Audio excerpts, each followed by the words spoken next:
បាទជំរាបសួរបងប្អូនបាទស្វាគមន៍មកកាន់វីដេអូខ្ញុំបាទម៉ៃសជាតិបាទតើឥឡូវខ្ញុំនិយាយពីការប្រកួតរវាងសែនច័ន្ទរិទ្ធស័ក្តិនិងបែងកៈវិជស័យបាទដែលបានបញ្ចប់ទៅ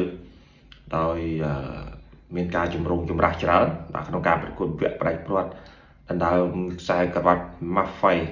បាទទៅដល់ការទី2នាសំពៀនថនកាលពីសិនមិញបាទអញ្ចឹងបងប្អូនឃើញហើយបាទលទ្ធផលបាទគឺតាមការបញ្ជាក់បាទគឺ 4-1 បាទគឺបែងកៈរាជសីជាអ្នកទទួលបានជ័យជំនះបានថាចៅក្រម4នាក់បានឲ្យរាជសីឈ្នះខណៈដែលមានចៅក្រមតែម្នាក់ប៉ុណ្ណោះគឺបានឲ្យសែនច័ន្ទរិទ្ធស័ក្តិឬបងប្អូនស្គាល់ថាអាលិចឈ្នះបាទអញ្ចឹងតើតើនឹងបញ្ហានេះបាទធ្វើឲ្យមានការតវ៉ាច្រើនបាទខាងសែនច័ន្ទរិទ្ធស័ក្តិក៏មិនអស់ចិត្តដែរហើយអ្នកគ្រប់គ្រងមួយចំនួនក៏លើកឡើងថាសែនច័ន្ទរិទ្ធស័ក្តិមានភាគរយឈ្នះច្រើនជាងប៉ុន្តែយ៉ាងណាក៏ដោយបាទគឺលទ្ធផលបានប្រកាសហើយការប្តឹងជំទាស់ការត្រួតពិនិត្យឡើងវិញការអីហ្នឹងគឺ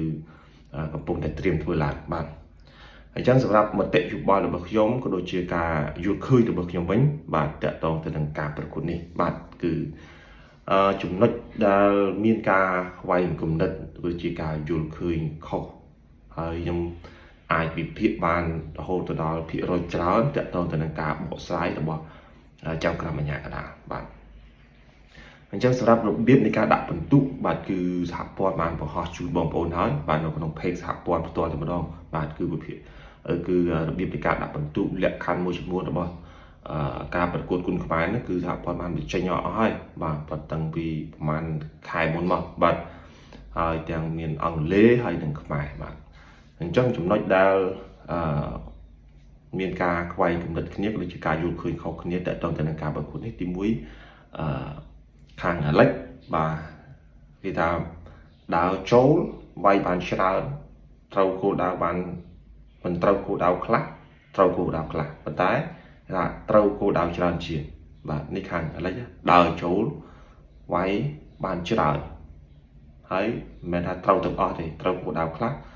មិនត្រូវគោលដៅខ្លះប៉ុន្តែបានបន្ទុកច្រើនជាងបែនកៈវិជស័យចំណែកឯខាងវិជស័យវិញបាទថាអត់បុកមែនថយមែនប៉ុន្តែបិទជាប់វាយចេញមួយច្បាស់បន្ទុកច្បាស់តាមហ្នឹងបន្ទុកច្បាស់តាមហ្នឹងនេះអាពីរចំណុចហ្នឹងដែលធ្វើឲ្យខ្វែងកម្រិតនេះអញ្ចឹងសម្រាប់ការបកស្រាយរបស់ខាងចៅក្រមខ្ញុំអត់ទាន់ដឹងយ៉ាងម៉េចទេប៉ុន្តែភាគច្រើនចៅក្រមនឹងបកស្រាយថាបែនកៈវិជស័យគឺមិនវាយបានច្រើនមិនប៉ុន្តែគេវាយមួយច្បាស់ចំគោលដៅធាក់ធ្វើឲ្យអាលិចដួលផុតចំហអញ្ចឹងទៅកាច់បួលអញ្ចឹងទៅ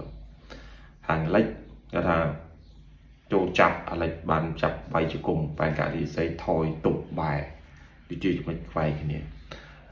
សម្រាប់ក្នុងមួយទឹកទល់មួយទឹកបាទមួយទឹកទល់មួយទឹកខាងលោកគ្រូរីគីបានលើកឡើងថាអាឡិចចាញ់តែក្នុងទឹកទី4មួយតែប៉ុណ្ណោះបាទទឹកទី4មួយតែប៉ុណ្ណោះអញ្ចឹងមិនថាក្នុងមួយដាក់បន្ទុកតាមទឹកអញ្ចឹងបើចាញ់តាមមួយទឹកគឺនៅតែឈ្នះដែរទេបាទគឺអាចថាឈ្នះ4ទឹកទៅហើយដាច់ហើយចំណែកឯខាងលោកគ្រូសេនមិនថេងវិញគាត់បានលើកឡើងថាបែនកៈវិជស័យគឺឈ្នះដាច់2ទឹកហើយ2ទឹកផ្សេងទៀតគឺប្រហាក់ប្រហែលគ្នាបាទប៉ុន្តែនៅក្នុងច្បាប់របស់សហព័ន្ធគឺអត់មានស្មើបន្ទុកទេបាទគឺមានតែ19ហើយនិង20អញ្ចឹងមានន័យថាសែនច័ន្ទរិទ្ធស័ក្តិអាចនឹងឈ្នះ2ទឹកបែនកៈវិជស័យអាចនឹងឈ្នះ3ទឹកបាទលោកគ្រូសេនថេនបានលើកឡើងថាបែនកៈវិជស័យគឺគាត់ឈ្នះទឹក2បាទឈ្នះដាច់ហើយនឹងឈ្នះទឹក4ដាច់អញ្ចឹងគាត់លើកឡើងច្បាស់ហ្នឹង2ទឹកទេអញ្ចឹងក្នុងចំណោម3ទឹកទៀតទឹក1អាចថាអាឡិចដល់អញ្ចឹងអាចថាទឹក3ហើយនឹងទឹក5បាទទឹក3និងទឹក5គឺមានទឹកណាមួយដែលបែនកៈវិជស័យឈ្នះទើបធ្វើឲ្យបែនកៈវិជស័យឈ្នះបាទថា5ទឹកហ្នឹងដែលណាដែលឈ្នះ3ទឹកគឺ3នៅតែឈ្នះហើយបាទឈ្នះហើយពួកអត់មានវាយរាប់អត់មានវាយអីទេបើសិនជាមានវាយរាប់អានឹងយើងគិតបន្ទុកតាមនោះទៀតបាទអញ្ចឹងនេះចំណុចមួយចំនួនដែលខ្ញុំលើកឡើងអំពីការខ្វែងគំនិតគ្នាការយល់ឃើញរបស់បងប្អូនអញ្ចឹងគឺចំណុចនៃការដាក់បន្ទុកអញ្ចឹងបាទគឺការដាក់បន្ទុកគឺបងប្អូនបានឃើញហើយវាយចំគោលដៅវាយច្បាស់ចំហររឹងបិទស្អាត vai trình tôi sát mà taច្បាស់ចំគោលដៅចំហរបស់យើងរឹង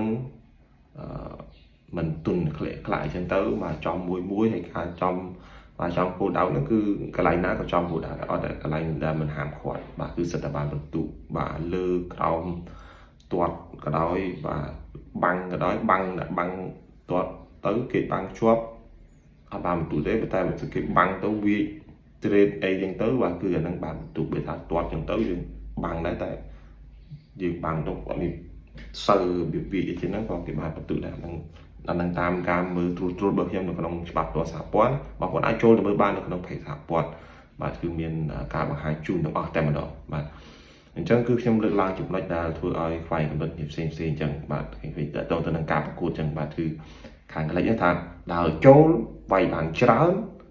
ទោះបីជាចំគោលដៅបណ្ដាឈ្នះក្នុងទឹកផ្សេងដូចជាខាងកលិចតែចាញ់តែទឹក4 1ទេក្រៅហ្នឹងគឺអាលិចបានបន្ទុកទាំងអស់បាទវាយឈ្នះបន្ទុកទាំងអស់ខាងបែបការីសីឈ្នះទឹក2ដាច់ឈ្នះទឹក4ដាច់ទឹកមួយចំនួនទៀតប្រហាក់ប្រហែលគ្នាបាទវាយទៅវាយមកវាយរបៀបវាយច្បាស់ជាងខាងលិចថាវាយអត់ច្បាស់មែនតែវាយបានច្រើនកន្លែងខ្លះច្បាស់ហើយបានដល់ចូលវាយចូលទៀតហើយខាងបែបការីសីថាបិទជាប់ជង្គង់តិចអត់បានបន្ទុកទេហើយវាយចេញបានមួយច្បាស់បានបន្ទុកបាទអញ្ចឹងនៃការវាយបន្ទុកគ្នាសម្រាប់អ្នកគ្រប់គ្រងទាំងសងខាងហើយអ្នកមើលគិតថាខាងនេះឈ្នះក៏មើលឃើញអញ្ចឹងដែរអញ្ចឹងយើងក៏មិនទាន់ដឹងថាខាងណាដែរតែសម្រាប់ខាងសហព័ន្ធបាទអាយដាមខៅឆៃលោកជាវិធីសហព័ន្ធគុណខ្មែរលោកបានជម្រាបឲ្យថាលោកនឹងត្រួតពិនិត្យចំពោះការប្រកួតនេះហើយលោកនឹងឲ្យខាងអាលិចធ្វើការដាក់បណ្ដឹងហើយត្រួតពិនិត្យទៅវិញហើយចៅក្រមទាំង5រូបនឹងធ្វើការបញ្ជាក់ជូនបន្ថែមតទៅនឹងការដាក់បន្ទុកផ្សេងអញ្ចឹងបើខ្ញុំគិតណា4-1អាចថារឿងដាច់ច្រើនមកស្មើ4-1នេះគឺស្មើនឹងដូច5-0ហើយបាទ5-0ហើយព្រោះថា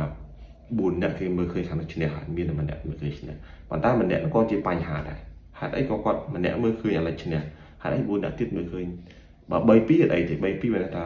ប្រហាក់ប្រហែលគ្នាថាខាងនោះមើលឃើញ3ខាងនោះមើលឃើញ2អាចថាផ្ដំសងឬក៏5-0ហ្មងបាទហ្នឹងគឺដាច់បាត់ហើយប៉ុន្តែ4-1នេះគឺជាបញ្ហាថាអូមិនក៏បានម្នាក់នោះមើលឃើញផ្ទុយពីគេរៀនសហព័ន្ធពីគ្នាតែហេតុអីក៏